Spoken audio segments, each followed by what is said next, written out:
మాజీ ఆర్థిక మంత్రి అరుణ్ జైట్లీ కాసేపటి క్రితం కన్నుమూశారు. ఈ నెల 9 నుంచి అనారోగ్య కారణంతో ఎయిమ్స్లో చికిత్స పొందుతున్న ఆయన మధ్యాహ్నం 12 గంటల ప్రాంతంలో కన్నుమూసినట్లుగా సమాచారం అందుతుంది. ఆయన అనారోగ్యంతో ఉన్న కారణంగా బీజేపీ అగ్రనేతలు చాలామంది ఈ మధ్యకాలంలో ఆయన్ను పరామర్శించారు. ఎయిమ్స్కు వెళ్లి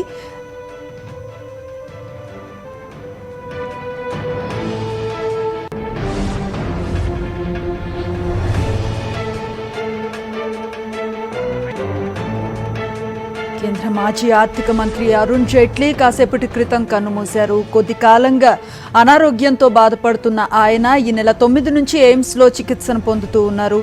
ఆయన ఫినాన్స్ అలాగే రక్షణ డిఫెన్స్ శాఖలకు మంత్రిగా పనిచేశారు. పరిశ్రమలు న్యాయ శాఖలకు కూడా మంత్రిగా పనిచేసిన పరిస్థితి కనిపిస్తోంది.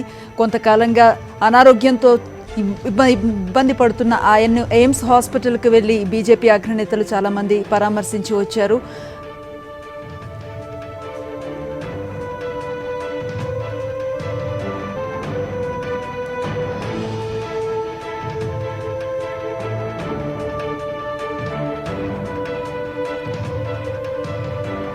కేంద్ర మాజీ ఆర్థిక మంత్రి అరుణ్ జైట్లీ కాసేపటి క్రితం కన్నుమూశారు. ఎయిమ్స్లో కొన్నాళ్లుగా చికిత్సను పొందుతున్న ఆయన చికిత్స తీసుకుంటూనే తుది శ్వాసను విడిచారు.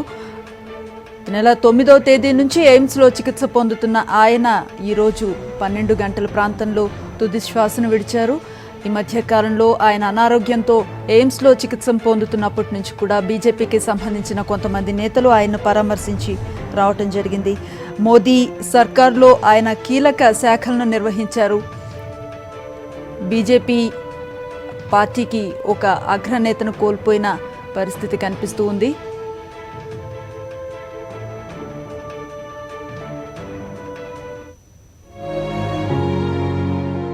భారతీయ జనతా పార్టీ దిగ్గజ నేతల్లో ఒకరైన అరుణ్ జైట్లీ 1952 నవంబర్ 28న ఢిల్లీలో పంజాబీ కుటుంబంలో జన్మించారు. ఆయన తండ్రి మహారాజ్ కిషన్ జైట్లీ ప్రముఖ న్యాయవాది. జైట్లీ విద్యాభ్యాసమంతా ఢిల్లీలోనే జరిగింది. శ్రీరామ్ కాలేజ్ ఆఫ్ కామర్స్ నుంచి బీకాం చదివిన ఆయన యూనివర్సిటీ ఆఫ్ ఢిల్లీ నుంచి న్యాయశాస్త్రంలో పట్టా పొందారు. సుప్రీంకోర్టుతో పాటుగా వివిధ రాష్ట్రాల హైకోర్టుల్లో లాయర్గా ప్రాక్టీస్ చేశారు. విపి సింగ్ ప్రధానిగా ఉన్న సమయంలో అదనపు సొలిసిటర్ జనరల్గా సేవలందించారు. మాజీ ప్రధాని రాజీవ్ గాంధీ ఆరోపణలు ఎదుర్కొన్న బోఫోర్స్ కుంభకోణానికి సంబంధించిన కేసుకు పేపర్ వర్క్ చేసింది జైట్లీయే.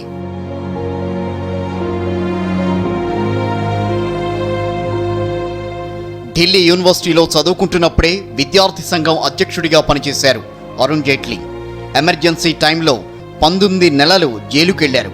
జైలు నుంచి విడుదలయ్యాక జనసంఘ్లో చేరారు.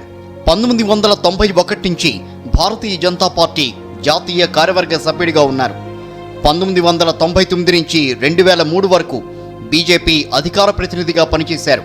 వాజ్పేయి నేతృత్వంలోని ఎన్డీఏ ప్రభుత్వంలో సమాచార ప్రసారాల శాఖ మంత్రిగా నియమితులయ్యారు. న్యాయశాఖ మంత్రిగా కేబినెట్ హోదాలో పనిచేశారు. పలు రాష్ట్రాల్లో బీజేపీ ఎన్నికల బాధ్యతలు చేపట్టి పార్టీ విజయానికి కృషి చేశారు అరుణ్ జైట్లీ. బీజేపీలోని క్రియాశీలకమైన నేతల్లో జైట్లీ ఒకరు. మంచి వాగ్దాటి కలిగిన నాయకుడు, లెక్కల్లో దిట్ట. అందుకే 2014లో ఎన్డీఏ అధికారంలోకి రాగానే ప్రధాని మోదీ ఆయనకు ఆర్థిక శాఖతో పాటుగా కార్పొరేట్ అఫైర్స్ బాధ్యతలు అప్పగించారు. నోట్ల రద్దు, జీఎస్టీ అమలు వంటి కీలక ఆర్థిక సంస్కరణలు జైట్లీ నేతృత్వంలోనే జరిగాయి. రైల్వే బడ్జెట్ని సాధారణ బడ్జెట్తో కలిపి ప్రవేశపెట్టే సాంప్రదాయానికి ఆయనే తెరతీశారు. పార్లమెంట్లో బడ్జెట్ ప్రవేశపెట్టే తేదీని ముందుకు జరిపి ఫిబ్రవరి 1కి మార్చింది కూడా అరుణ్ జైట్లీయే. కార్పొరేట్ రంగంలో అత్యంత కీలకమైన ఇన్సాల్వెన్సీ బ్యాంక్రప్టీ కోడ్ ఐబీసీని కూడా ఆయనే ప్రవేశపెట్టారు. గత మోదీ కేబినెట్లో కొన్నాళ్లు రక్షణ శాఖ అదనపు బాధ్యతలు కూడా జైట్లీ పర్యవేక్షించారు.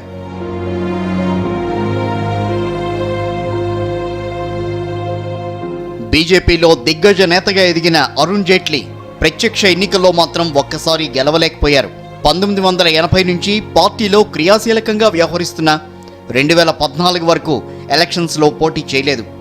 2014 సార్వత్రిక ఎన్నికల్లో తొలిసారి అమృత్సర్ నుంచి బరిలోకి దిగి ఓటమి పాలయ్యారు. 2000 సంవత్సరంలో గుజరాత్ నుంచి తొలిసారి రాజ్యసభకు ఎన్నికయ్యారు.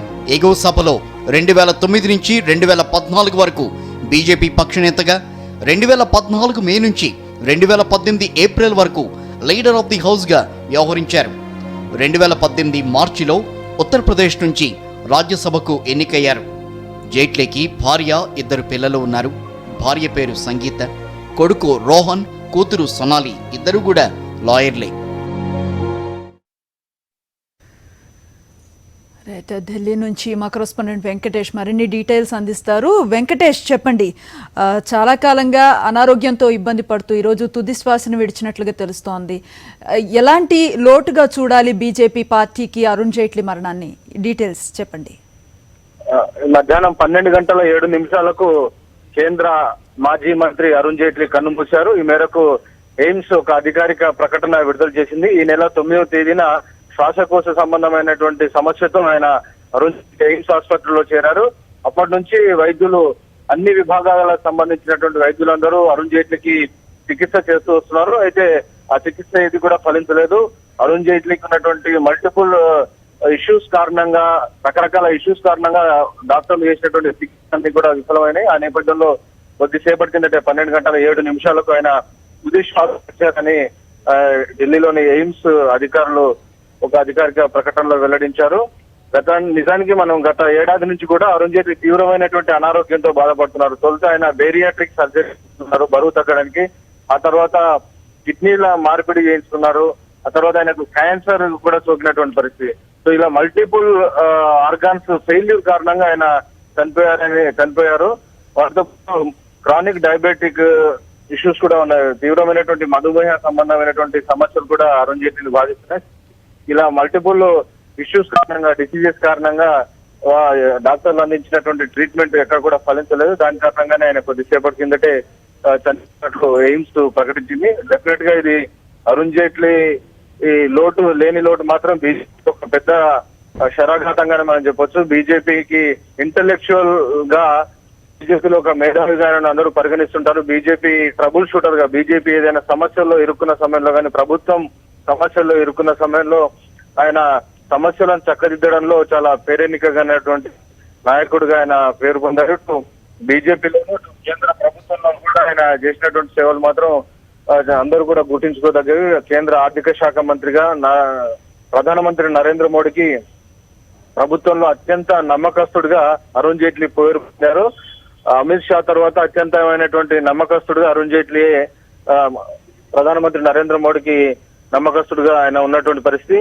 ఆయన లేని లోటు మాత్రం కేంద్ర ప్రభుత్వానికి, ప్రత్యేకించి ప్రధానమంత్రి నరేంద్ర మోడీకి మాత్రం పెద్దటి లోటుగానే మనం భావించాల్సి ఉంటుంది. ప్రస్తుతం ప్రధానమంత్రి నరేంద్ర మోడీ విదేశీ పర్యటనలో ఉన్నారు. ఈ వార్త ఇప్పటికే ఆయనకు చేరి ఉంది.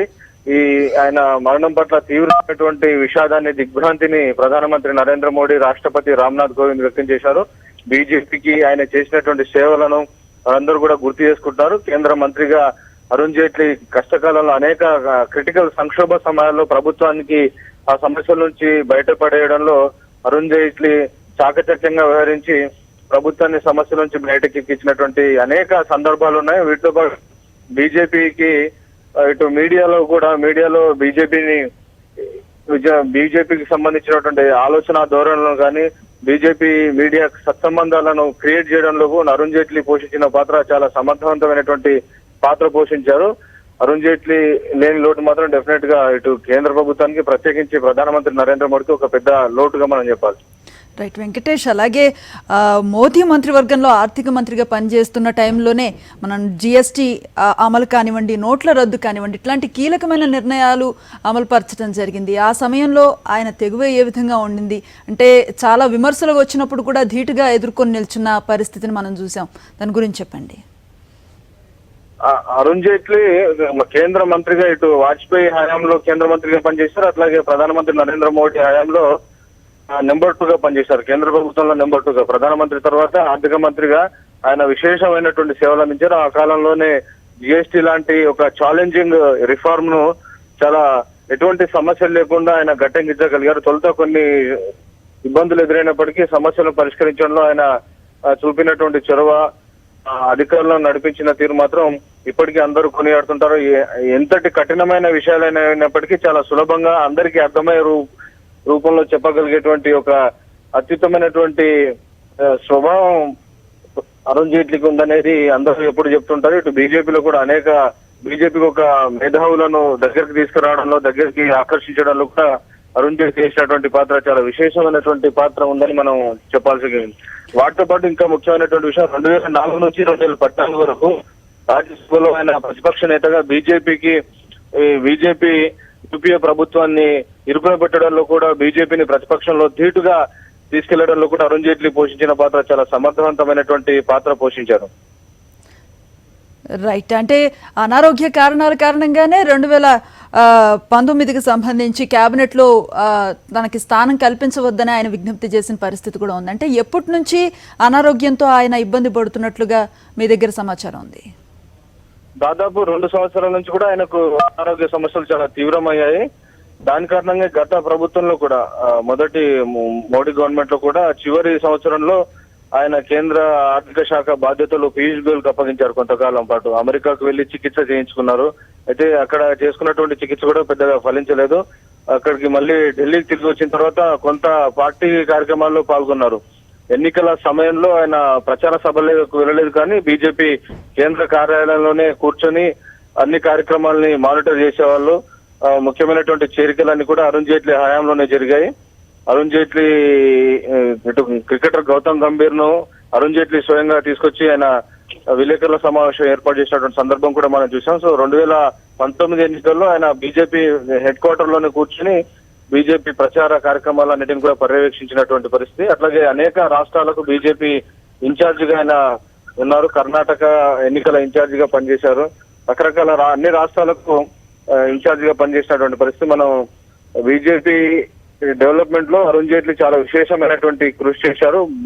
బీజేపీలో మేధావులను తయారు చేయడంలో, బీజేపీకి ఒక ఇంటలెక్చువల్ స్టాండర్డ్స్ ఇవ్వడంలో అరుణ్ జైట్లీ చాలా కీలక పాత్ర పోషించారని చెప్పొచ్చు. ఇటీవల కాలంలో ఈ నెలలోనే మొదటి వారంలో సుష్మా స్వరాజ్ చనిపోయారు. ఈరోజు అరుణ్ జైట్లీ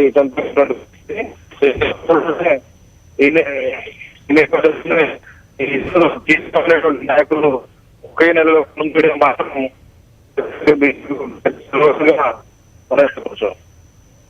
వెంకటేష్, ఆయన నిర్వర్తించిన శాఖలన్నింటికీ కూడా వన్నె తెచ్చే విధంగా వ్యవహరించారు. ఆయన చేసిన శాఖల వివరాలు, వీటి గురించి కూడా డీటెయిల్స్ ఇవ్వండి.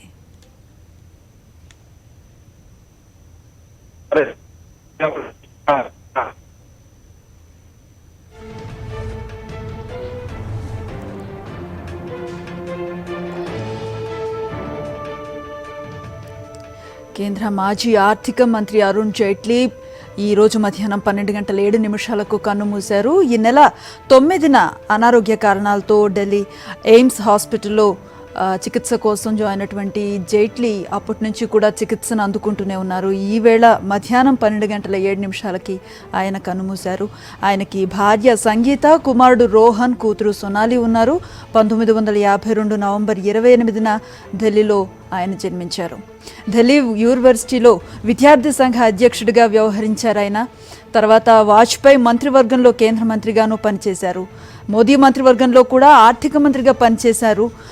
అలాగే 2019లో క్యాబినెట్లో చోటు కల్పించే విషయంలో తన అనారోగ్యాన్ని దృష్ట్యా ఈసారి క్యాబినెట్లో చోటు వద్దంటూ ఆయన విజ్ఞప్తి చేయటం అందరికీ తెలిసిందే.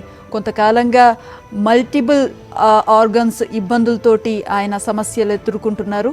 ఈ నేపథ్యంలో ఈ నెల 9న ఎయిమ్స్లో జాయిన్ అయ్యారు.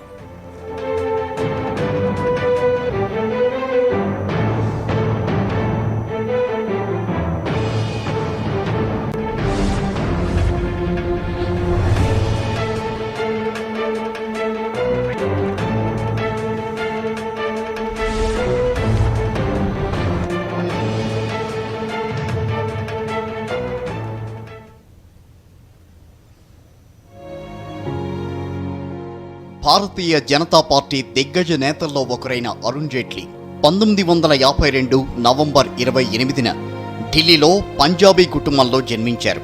ఆయన తండ్రి మహారాజ్ కిషన్ జైట్లీ ప్రముఖ న్యాయవాది. జైట్లీ విద్యాభ్యాసమంతా ఢిల్లీలోనే జరిగింది. శ్రీరామ్ కాలేజ్ ఆఫ్ కామర్స్ నుంచి బీకాం చదివిన ఆయన యూనివర్సిటీ ఆఫ్ ఢిల్లీ నుంచి న్యాయశాస్త్రంలో పట్టా పొందారు. సుప్రీంకోర్టుతో పాటుగా వివిధ రాష్ట్రాల హైకోర్టుల్లో లాయర్గా ప్రాక్టీస్ చేశారు.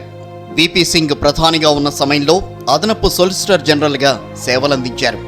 మాజీ ప్రధాని రాజీవ్ గాంధీ ఆరోపణలు ఎదుర్కొన్న బోఫోర్స్ కుంభకోణానికి సంబంధించిన కేసుకు పేపర్ వర్క్ చేసింది జైట్లీయే.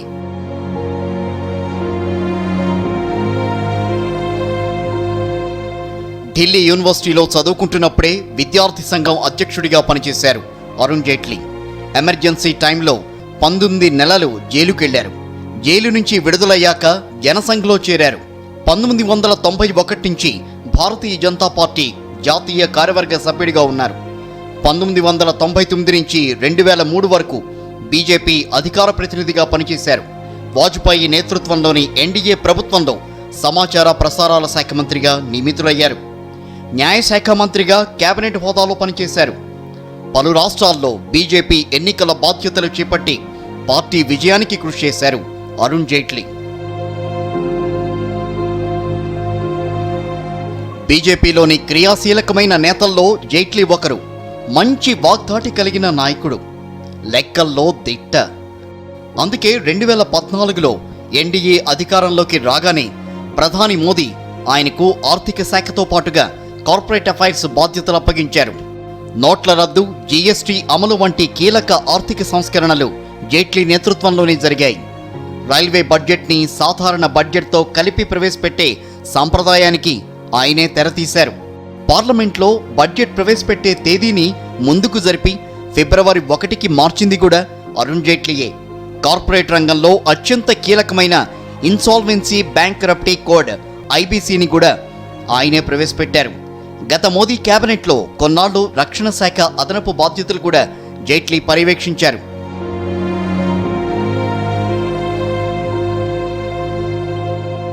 బీజేపీలో దిగ్గజ నేతగా ఎదిగిన అరుణ్ జైట్లీ ప్రత్యక్ష ఎన్నికల్లో మాత్రం ఒక్కసారి గెలవలేకపోయారు. 1980 నుంచి పార్టీలో క్రియాశీలకంగా వ్యవహరిస్తున్న 2014 వరకు ఎలక్షన్స్లో పోటీ చేయలేదు. 2014 సార్వత్రిక ఎన్నికల్లో తొలిసారి అమృత్సర్ నుంచి బరిలోకి దిగి ఓటమి పాలయ్యారు. 2000 సంవత్సరంలో గుజరాత్ నుంచి తొలిసారి రాజ్యసభకు ఎన్నికయ్యారు. ఎగువ సభలో 2009 నుంచి 2014 వరకు బీజేపీ పక్షనేతగా, 2014 మే నుంచి 2018 ఏప్రిల్ వరకు లీడర్ ఆఫ్ ది హౌస్గా వ్యవహరించారు. 2018 మార్చిలో ఉత్తరప్రదేశ్ నుంచి రాజ్యసభకు ఎన్నికయ్యారు. జైట్లీకి భార్య, 2 పిల్లలు ఉన్నారు. భార్య పేరు సంగీత, కొడుకు రోహన్, కూతురు సొనాలి, ఇద్దరు కూడా లాయర్లే.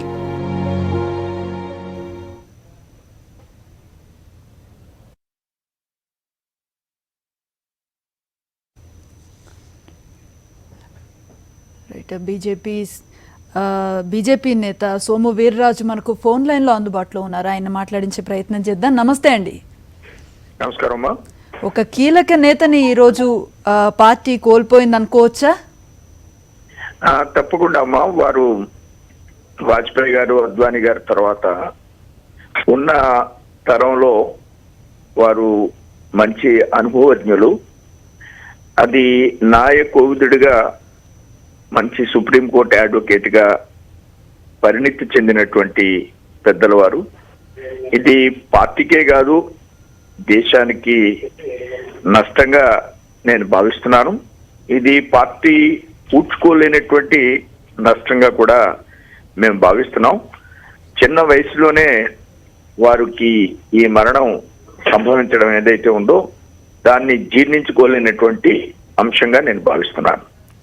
రైట్. అంటే విద్యార్థి దశ నుంచి ఆయన చాలా కీలక నేతగా, స్టూడెంట్ నాయకుడిగా పరిణతి చెందిన వ్యక్తి. అలాగే ఆయన నిర్వర్తించిన శాఖలన్నింటికి కూడా వన్నె తెచ్చిన వ్యక్తి. ఎట్లా చూస్తారు మీరు ఈరోజు?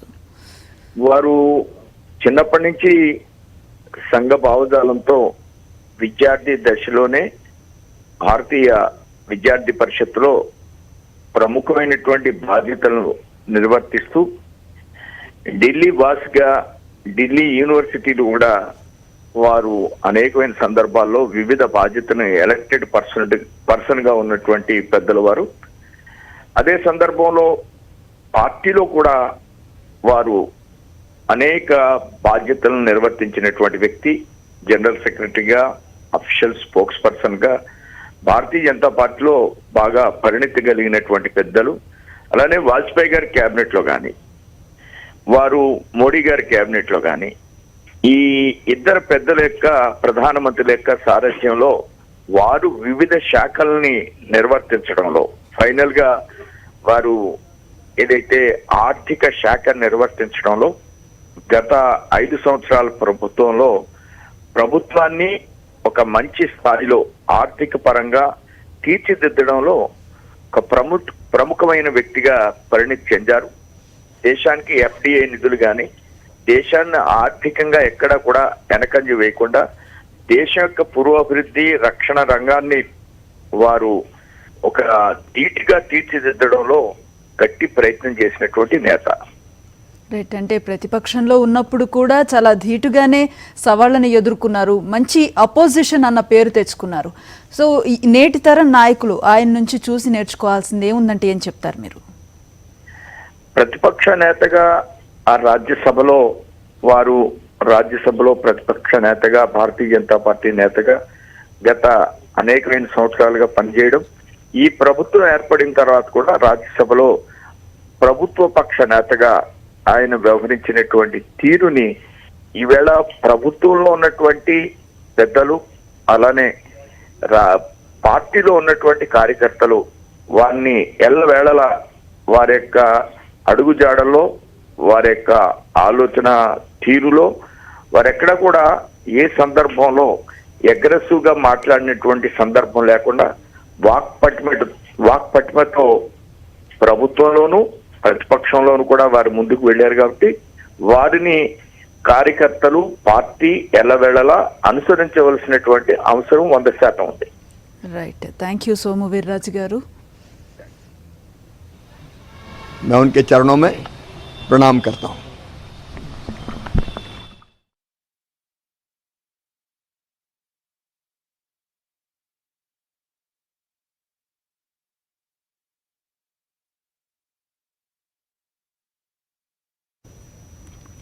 భారతీయ జనతా పార్టీ మరో దిగ్గజ నేతను కోల్పోయింది. కేంద్ర మాజీ ఆర్థిక మంత్రి అరుణ్ జైట్లీ కన్నుమూశారు. ఢిల్లీ ఎయిమ్స్లో చికిత్సను పొందుతూ తుదిశ్వాసను విడిచారు. అనారోగ్య కారణాలతో ఈ నెల 9వ తేదీన ఎయిమ్స్లో చేరారు జైట్లీ. అప్పటి నుంచి అక్కడే చికిత్స పొందుతున్నారు.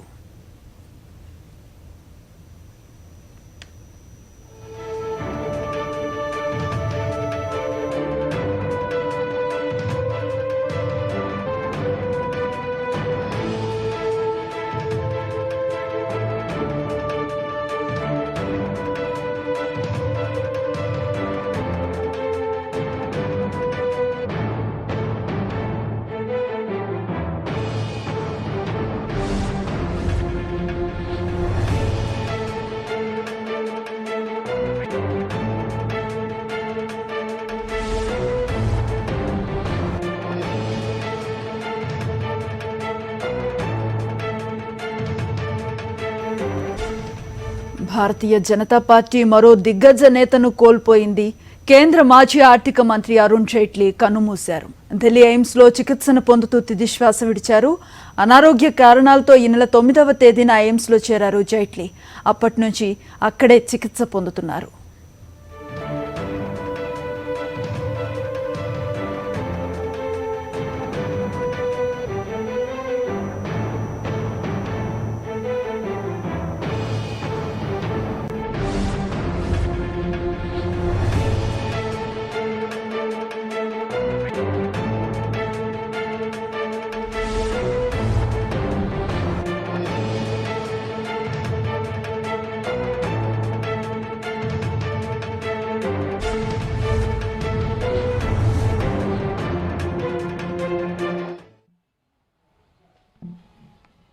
केवल भारतीय जनता पार्टी का नुकसान नहीं है,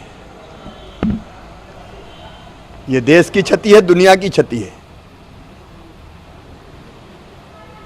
एक ऐसा महामानव जिसने जब से होश संभाला अपने जीवन को समर्पित किया था भारत माता के चरणों की सेवा के लिए. पहले अखिल भारतीय विद्यार्थी परिषद के माध्यम से, ध्यान होगा देश को, उन्होंने जनता पार्टी में मंत्री बनने से इनकार किया था और तब से ही मेरा उनके साथ काम करना प्रारंभ हुआ था। ऐसा कोई विषय नहीं था जिस पर जेटली जी पूरे अधिकार के साथ ना बोल सकते हों। देश और दुनिया के हर महत्वपूर्ण मुद्दे पर भारतीय जनता पार्टी उनसे राय लेती थी। संसद हो, संसद के बाहर हो, पार्टी के या सरकार के बाद सरकार के पक्ष को रखना होता था तो जेटली जी से बेहतर कोई प्रवक्ता मिलता नहीं था। विषयों का विश्लेषण करना, उसकी गहराई में जाना और उसकी एक एक चीज स्पष्ट कर देना, ये उनकी अद्भुत मेधा का कमाल हुआ करता था भारतीय जनता पार्टी को खड़ा करने में। जेटली जी का अतुलनीय योगदान है। 2003 में वो मध्य प्रदेश के प्रभारी थे। भारतीय जनता पार्टी की सरकार को बनाने के लिए जो काम उन्होंने किया था वो अद्भुत था। पहले कोई कल्पना नहीं करता था कि बीजेपी की सरकार हम बन जाएगी। पार्टी में हमेशा वो फैसले करते थे मेरिट के आधार पर। व्यक्तिगत संबंध मेरिट पर कभी हावी नहीं हुए। लगातार उन्होंने नैतिक मूल्यों की राजनीति की और जो काम मिला उसको अद्भुत ढंग से उन्होंने संपन्न किया। एक नहीं अनेकों स्मृतियां हैं, यादें हैं। कैंसर जैसी महाभयंकर बीमारी से जूझते हुए वो इतने फक्कड़ थे कि हमारी राष्ट्रीय चुनाव समिति की बैठकों में रात को 2-2 बजे तक बैठे और जब वो बैठते थे तो माहौल को बहुत सरल और सहज कर देते थे। लगता ही नहीं था कि वो इतनी बड़ी बीमारी से जूझ रहे हैं।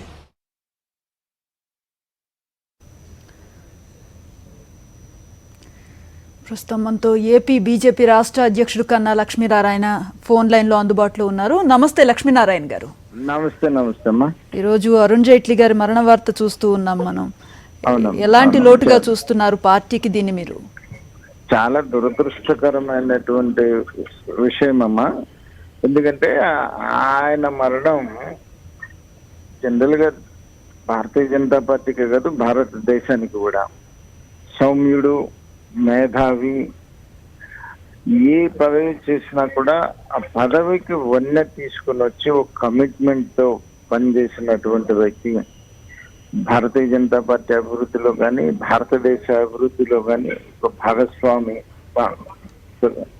అటువంటి వ్యక్తి చనిపోవటం అనేటువంటిది భారతీయ జనతా పార్టీతో పాటు భారతదేశానికి కూడా తీవ్రమైనటువంటి లోటు.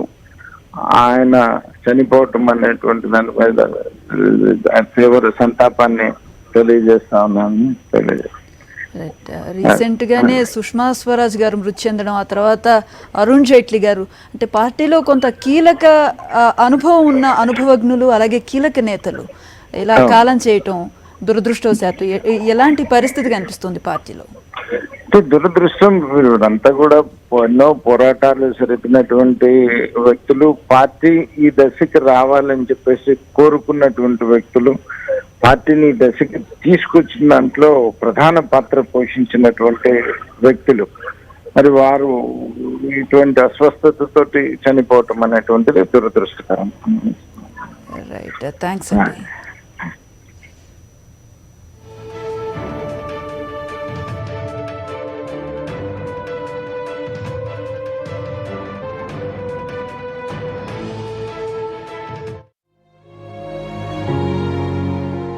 భారతీయ జనతా పార్టీ దిగ్గజ నేతల్లో ఒకరైన అరుణ్ జైట్లీ 1952 నవంబర్ 28న ఢిల్లీలో పంజాబీ కుటుంబంలో జన్మించారు.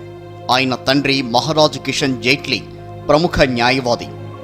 జైట్లీ విద్యాభ్యాసమంతా ఢిల్లీలోనే జరిగింది. శ్రీరామ్ కాలేజ్ ఆఫ్ కామర్స్ నుంచి బీకాం చదివిన ఆయన యూనివర్సిటీ ఆఫ్ ఢిల్లీ నుంచి న్యాయశాస్త్రంలో పట్టా పొందారు. సుప్రీంకోర్టుతో పాటుగా వివిధ రాష్ట్రాల హైకోర్టుల్లో లాయర్గా ప్రాక్టీస్ చేశారు. విపి సింగ్ ప్రధానిగా ఉన్న సమయంలో అదనపు సొలిసిటర్ జనరల్గా సేవలందించారు. మాజీ ప్రధాని రాజీవ్ గాంధీ ఆరోపణలు ఎదుర్కొన్న బోఫోర్స్ కుంభకోణానికి సంబంధించిన కేసుకు పేపర్ వర్క్ చేసింది జైట్లీయే.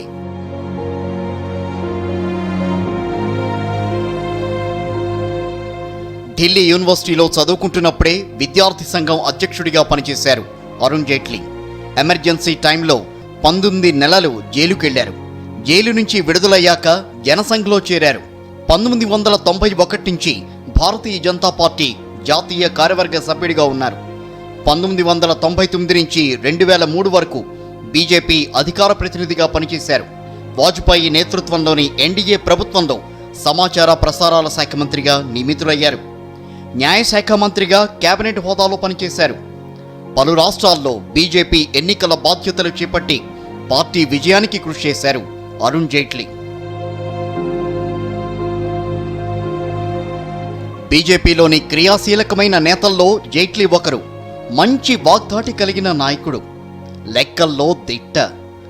అందుకే 2014లో ఎన్డీఏ అధికారంలోకి రాగానే ప్రధాని మోదీ ఆయనకు ఆర్థిక శాఖతో పాటుగా కార్పొరేట్ అఫైర్స్ బాధ్యతలు అప్పగించారు. నోట్ల రద్దు, జీఎస్టీ అమలు వంటి కీలక ఆర్థిక సంస్కరణలు జైట్లీ నేతృత్వంలోనే జరిగాయి. రైల్వే బడ్జెట్ని సాధారణ బడ్జెట్తో కలిపి ప్రవేశపెట్టే సంప్రదాయానికి ఆయనే తెరతీశారు. పార్లమెంట్లో బడ్జెట్ ప్రవేశపెట్టే తేదీని ముందుకు జరిపి ఫిబ్రవరి 1కి మార్చింది కూడా అరుణ్ జైట్లీయే. కార్పొరేట్ రంగంలో అత్యంత కీలకమైన ఇన్సాల్వెన్సీ బ్యాంక్రప్టీ కోడ్ ఐబీసీని కూడా ఆయనే ప్రవేశపెట్టారు. గత మోదీ కేబినెట్లో కొన్నాళ్లు రక్షణ శాఖ అదనపు బాధ్యతలు కూడా జైట్లీ పర్యవేక్షించారు.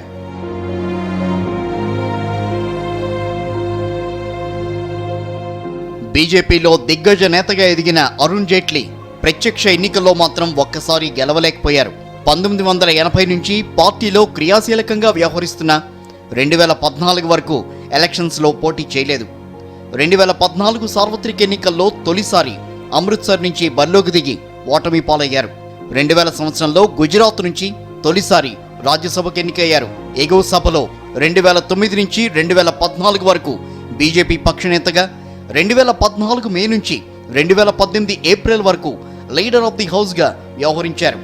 2018 మార్చిలో ఉత్తరప్రదేశ్ నుంచి రాజ్యసభకు ఎన్నికయ్యారు. జైట్లీకి భార్య, 2 పిల్లలు ఉన్నారు. భార్య పేరు సంగీత, కొడుకు రోహన్, కూతురు సొనాలి, ఇద్దరు కూడా లాయర్లే.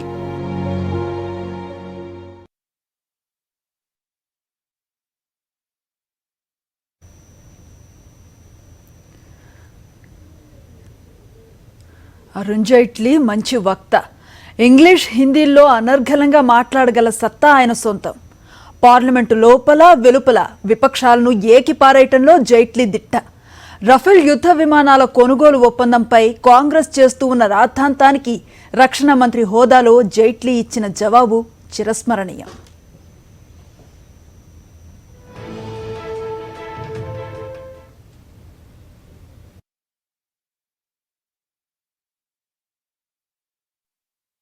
The Congress party, which has in the past been headed by great legends, is today headed by a gentleman who doesn't even have a basic understanding of what a combat aircraft is. They did not understand national security. They only understand paisa, to use his own word. 58,000 crore का पूरा deal है. Offset हुए 29,000 के अगले 10 साल तक total. उसमें 100-120 offset supplier होंगे. जिस कंपनी का नाम लिया गया, डसॉल्ट ने कहा हम उनसे 3 या 4% खरीदेंगे. 3 या 4% बनता है 800 करोड़. उस 800 करोड़ को कह दो वो ऑफसेट सप्लायर है. राहुल जी मानते हैं कि वो रफाल का मैन्युफैक्चरर है. सुप्रीम कोर्ट की कॉन्शियस सेटिस्फाई हो गई, लेकिन कांग्रेस पार्टी की चुनावी जरूरत उससे सेटिस्फाई नहीं हुई. ఢిల్లీ ఎయిమ్స్ దగ్గర మా కరెస్పాండెంట్ వెంకటేష్ ఉన్నారు. ఆయన అడిగి మరింత సమాచారం తీసుకునే ప్రయత్నం చేద్దాం. వెంకటేష్,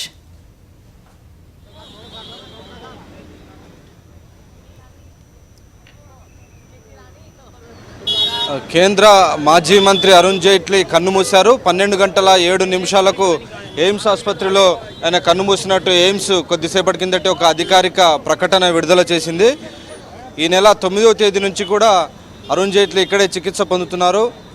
రకరకాల సమస్యలు ఆయనకు ఉత్పన్నమయ్యే అనారోగ్య సమస్యల కారణంగా ఆయన 9వ తేదీన ఆ ఎయిమ్స్ ఆసుపత్రిలో చేరారు. శ్వాసకోశ సంబంధమైనటువంటి సమస్యతో ఆయన చేరారు. ఆ తర్వాత ఆయనకు శ్వాస తీసుకోవడంలో ఇబ్బంది కానీ అట్లాగే డయాలసిస్కి సంబంధించినటువంటి ఇష్యూస్లో కారణంగా మల్టిపుల్ ఆర్గాన్ ఫెయిల్యూర్స్ కారణంగా ఆయన చనిపోయారు. ఈ మేరకు అధికారిక ప్రకటన ఎయిమ్స్ అధికారులు కొద్దిసేపటి కిందటే విడుదల చేశారు. గత ఏడాది నుంచి సుమారు 2 సంవత్సరాల నుంచి అరుణ్ జైట్లీ చాలా తీవ్రమైనటువంటి సమస్యలతో అనారోగ్య సమస్యలతో బాధపడుతున్నారు. తొలుత ఆయన బేరియాట్రిక్ సర్జరీ చేయించుకున్నారు బరువు తగ్గించేందుకు. ఆ తర్వాత ఆయనకు క్యాన్సర్ డెవలప్ అయిన విషయాన్ని కనుగొన్నారు. క్యాన్సర్కు చికిత్స చేయించుకునేందుకు ఆయన అమెరికా కూడా వెళ్ళినటువంటి పరిస్థితి. ఆ తర్వాత మూత్రపిండాల్లో సరిగ్గా పనిచేయని కారణంగా మూత్రపిండాలను కూడా మార్పిడి చేయించుకున్నారు, కిడ్నీ మార్పిడి చేయించుకున్నారు. ఇలా రకరకాల సమస్యలకు తోడుగా క్రానిక్ డయాబెటిక్ తీవ్రమైనటువంటి మధుమేహ వ్యాధి కూడా ఆయన బాధిస్తుంది. సో ఇన్ని రకాల సమస్యల నేపథ్యంలో ఆయన తీవ్రమైనటువంటి అనారోగ్య సమస్యలు ఎదుర్కొంటున్నారు. ఆ కారణంగా ఈ నెల 9వ తేదీన ఎయిమ్స్ ఆసుపత్రిలో చికిత్స కోసం ఆయన ఇక్కడ చేరారు. ఎయిమ్స్ వైద్యులందరూ కూడా ఒక టీమ్గా ఏర్పడి రకరకాల విభాగాలకు సంబంధించి కార్డియాలజీకి సంబంధించి నెఫ్రాలజీకి సంబంధించి ఈ విభాగాలకు సంబంధించిన డాక్టర్లందరూ కూడా ఒక టీమ్ ఆఫ్ డాక్టర్స్ మల్టిపుల్ ఇష్యూస్కి సంబంధించిన డాక్టర్స్ అందరూ కూడా ఒక టీమ్గా ఏర్పడి ఆయనకు చికిత్స అందజేశారు. కానీ ఆ చికిత్స ఏవి కూడా ఫలించలేదు. దాంతో ఈరోజు మధ్యాహ్నం 12 గంటల 7 నిమిషాలకు అరుణ్ జైట్లీ తుది శ్వాస విడిచారని ఎయిమ్స్ అధికారిక ప్రకటనలో ఒకటి వెలువరించింది. ఆయన కుటుంబ సభ్యులందరూ కూడా ప్రస్తుతం ఎయిమ్స్ ఆసుపత్రిలోనే ఉన్నారు. ఇదే నెలలో సుష్మా స్వరాజ్ కూడా చనిపోయారు. గత ఆగస్టు మొదటి వారంలో సుష్మా స్వరాజ్ చనిపోతే చివరి వారంలో కేంద్ర మాజీ మంత్రి అరుణ్ జైట్లీ చనిపోయారు. ఈ ఇద్దరు నాయకులు చనిపోవడం మాత్రం బీజేపీకి ఒక పెద్ద లోటు అని మనం చెప్పక తప్పదు. ఇద్దరు నాయకులు కూడా 2004 నుంచి 2014 వరకు బీజేపీని ప్రతిపక్షంలో నడిపించడంలో ఇటు లోక్సభలో సుష్మా స్వరాజ్, రాజ్యసభలో అరుణ్ జైట్లీ ఇద్దరు ప్రతిపక్ష నేతలుగా బీజేపీని ముందుకు తీసుకోవడంలో చాలా క్రియాశీలక పాత్ర పోషించినటువంటి ఇద్దరు నాయకులు కూడా స్వల్ప వ్యవధిలోనే ఈ నెలలోనే చనిపోవడం మాత్రం బీజేపీకి ఒక తీవ్రమైనటువంటి శరాఘాతంగానే మనం భావించవచ్చు. It's a big setback అని చెప్పొచ్చు. డెఫినెట్గా బీజేపీకి ఒక పెద్ద లాస్ అని చెప్పొచ్చు. వెంకటేష్, మీరు ఒక్క క్షణం ఆగండి. ప్రస్తుతం మనతో పాటు ఏపీ బీజేపీ నేత రఘురామ్ గారు ఫోన్ లైన్లో అందుబాటులో ఉన్నారు. నమస్తే రఘురామ్ గారు. నమస్తే. అంటే కీలక నేతల్ని ఒక్కొక్కరుగా కోల్పోతున్న పరిస్థితి. రోజు అరుణ్ జైట్లీ మరణ వార్తను చూస్తూ ఉన్నాం. మనం ఎట్లా చూస్తున్నారండి? రియల్ గా దిగ్భ్రాంతిని కలిగించేటువంటి అంశం అండి. ఒంట్లో బాగోలేదని తెలిసినప్పటికి కూడా చూస్తున్నాం కానీ రికవర్ అయ్యి వస్తారు కదా, అంత వైద్యం అంతలాగా పెరిగింది కదా అనే ఆశతో ఉన్నాము. 26 సంవత్సరాల ఆయనతో అనుభవం అండి. నేను 93లో వెంకయ్య నాయుడు గారితో పాటు ఢిల్లీ వచ్చినప్పటి నుంచి కూడా ఈ రోజుకి కూడా ఆయనతో ఎవ్రీ ఆల్మోస్ట్ ప్రతి సందర్భంలో కూడా ఎంతో చనువుగా ఎంతో ఆయనతోటి చాలా గైడ్ చేస్తూ మాకు వెంకయ్య గారిని నన్ను ఈవెన్ సత్యాన్ని మా అందరినీ కూడా 93 నుంచి మమ్మల్ని గైడ్ చేసేవారు. అనేక సందర్భాల్లో సూచనలు సలహాలు కూడా ఈవెన్ మేము కలిసి భోజనాలకు వెళ్ళేవాళ్ళం. కలిసి ఆయనకు ఇష్టమైన మీ సౌత్ ఇండియన్ అక్కడికి వెళ్దాం అనేవారు. ఎప్పుడు 94, 95, 96 ఆ ప్రాంతం నుంచి కూడా ఒక అనుభవజ్ఞుడు, తర్వాత అద్భుతమైనటువంటి నాయకుడు, తర్వాత మీకు అసలు పార్టీకి తన యొక్క సేవలు ఎన్నో రకాలుగా అపోజిషన్ లో ఉన్న, ప్రభుత్వంలో ఉన్న, ట్రబుల్ షూటర్ గా, అసలు గుజరాత్ ముఖ్యమంత్రిగా ఉన్నప్పుడు నరేంద్ర మోడీ గారితో ఆయన అనుబంధము, ఆయన ఒక కుడిభుజంగానే నరేంద్ర మోడీకి ఉన్నారు. ఈయన ఎట్టి పరిస్థితుల్లోనూ ఆయన ఓటమిని ఏమంటారు దాన్ని, ఆయన ఓడిపోయినా కానీ పార్టీ గెలవాలనే కోరుకునే వ్యక్తి. చాలా విషయాలండి, ఎంత మందికో ఆయన నార్త్ రాష్ట్రాల్లో కానీ సౌత్ రాష్ట్రాల నుంచి కానీ ఎంతో మందికి ఆయన ఒక ఆదర్శంగా ఉండేవారు, మెంటరు. చాలా విషయాలు డెప్త్ గా డిస్కస్, ఎవరికి ఏం అర్థం కాకపోయిన విషయాలు ఎంత పెద్దవాళ్ళైనా సరే వచ్చి ఆయనకి అడిగేవాళ్ళు అనమాట. ఎంతో మంది పెద్ద పెద్ద నాయకులు రాష్ట్రాల నుంచి వచ్చి, ముఖ్యమంత్రుల దగ్గర నుంచి వచ్చి అనేక విషయాలు ఆయన దగ్గర తెలుసుకుంటూ ఉండేవాళ్ళు. ఆయన అందరికీ గైడ్ చేస్తూ ఉండేవాళ్ళు. ఎస్పెషల్లీ గుజరాత్ ముఖ్యమంత్రిగా ఉన్న మోడీ గారికి అత్యంత ఆప్తుడు, ఆ వెంకయ్య నాయుడు గారు కూడా అంతే ఆప్తుడు. ఇద్దరు కలిసి ఏబీవీపీలో కలిసి పనిచేస్తున్నారు. అలాంటి గొప్ప నాయకుడిని భారతదేశం కోల్పోయింది. ఒక ఆర్థిక మంత్రిగానే కాకుండా, ఒక డిఫెన్స్ మినిస్టర్ కాకుండా, లా మినిస్టర్ గానే కాకుండా, దేశానికి ఎంతో సేవ చేసినటువంటి అతి గొప్ప కొద్ది మందిలో ఈయనొకరు. ఏ విధంగా అయితే అటల్ బిహారీ వాజ్పేయి గారిని కోల్పోయాం, అదేవిధంగా సుష్మా స్వరాజ్ గారిని కోల్పోయాం, ఇప్పుడు మరి పారికర్ గారిని కూడా కోల్పోయాం. తర్వాత ఈయన అనే ఆరోగ్యాలు, రాజకీయాల్లో తిరిగే వాళ్ళకి ఖచ్చితంగా ఆరోగ్యాలు ఇంపార్టెంట్. మరి 24/7 పనిచేస్తున్నటువంటి రాత్రులు కూడా, రాత్రి 12-1 గంటల వరకు కూడా పార్టీ విషయాల మీద చర్చించడము, లేదా ఇష్యూస్ మీద పార్లమెంట్ డిబేట్లో కానీ ఎంతో డెప్త్ సబ్జెక్ట్ ఉన్నటువంటి వ్యక్తి. అలాంటి గొప్ప నాయకుడిని మేము వ్యక్తిగతంగా కోల్పోయాం, దేశం కోల్పోయింది, పార్టీ కోల్పోయింది. ఇలాంటి విషాద సమయంలో మాట నిజంగానే వచ్చే పరిస్థితి లేదు. ఖచ్చితంగా కోలుకుని వస్తా బయటగానే ఆశతోనే ఉన్నాం, కానీ ఇలాగా ఇంకా ఇంటికి రారు అనే వార్త 2 రోజుల నుంచి కలిసివేసింది. అలాంటి పరిస్థితుల్లో మరి ధైర్యంగా పార్టీ కార్యకర్తలు అందరూ కూడా ధైర్యంగా ఉండాల్సిన అవసరం ఉంది. వాళ్ళ ఫ్యామిలీకి మన అందరం కూడా అండగా ఉండాలి ఈ కష్ట సమయంలో. ఎస్పెషల్లీ ఈ భారతీయ జనతా పార్టీ ప్రతి రాష్ట్ర జిల్లా నుంచి కూడా ఆయనకి అభిమానులు ఉన్నారు. ఈవెన్ పార్టీకి సంబంధం లేనటువంటి వ్యక్తులు కూడా ఆయన అంటే అభిమానించేవాళ్ళు. ఏ విధంగా అయితే వాజ్పేయి గారిని అభిమానిస్తారో ప్రజలంతా, పార్టీకి సంబంధం లేకుండా అన్ని పార్టీలు ఆయన అభిమానులు ఉన్నారు ఇవాళ. అలాంటి గొప్ప నాయకుడు కోల్పోవడం నిజంగానే మన యొక్క దురదృష్టం. రఘురామ్ గారు, మీకు నేరుగా కూడా ఇంటరాక్షన్ ఉందని చెప్తూ ఉన్నారు. అంటే రాజకీయాలకి అతీతంగా ఆయన వ్యక్తిగతంగా ఇతరులతో ఇంటరాక్ట్ అయ్యే విధానం ఎలా ఉండేది, ఆయన స్వభావం ఎలా ఉండేది, మీరు ఏమైనా గమనించారా? డెఫినెట్ గా ఆయన చాలా కలివిడిగా ఉండేవారు, చాలా ఇన్ఫార్మేటివ్ గా. ఎప్పుడు ఈవెన్ జర్నలిస్ట్ వచ్చి గంటలు కూర్చునేవారండి. ఆయన విపక్షంలో ఉన్నప్పుడు కానీ, ఈవెన్ అధికారంలో ఉన్నప్పుడు కానీ, జర్నలిస్ట్ అందరూ కూడా. రాజ్నాథ్ మాట్లాడుతూ ఉన్నారు, లైవ్ చూద్దాం. देश के भी एक बहुत ही महत्वपूर्ण एसेट थे, लेकिन विधि के विधान को टाला नहीं जा सकता। अब वो हमारे बीच नहीं है। तुरंत मैं भी लखनऊ से सीधे दिल्ली जाने की तैयारी कर रहा हूँ और वहाँ पर जाऊँगा ताकि मैं अपनी श्रद्धांजलि अर्पित कर सकूँ।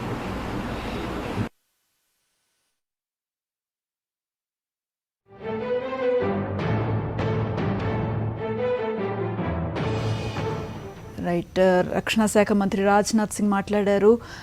ఇప్పుడే సమాచారం తెలిసింది, కాసేపట్లో బయలుదేరుతున్నట్లుగా చెప్పారు. అయితే ప్రస్తుతం ఎయిమ్స్ హాస్పిటల్ దగ్గర మా కరెస్పాండెంట్ వెంకటేష్ ఉన్నారు. వెంకటేష్, మనం కొద్దిమంది బీజేపీ నేతలతో మాట్లాడాం. ఆయన చాలా మృదు స్వభావి, డెసిషన్ మేకింగ్లో చాలా స్ట్రెయిట్ ఫార్వర్డ్ ఉండేవారు.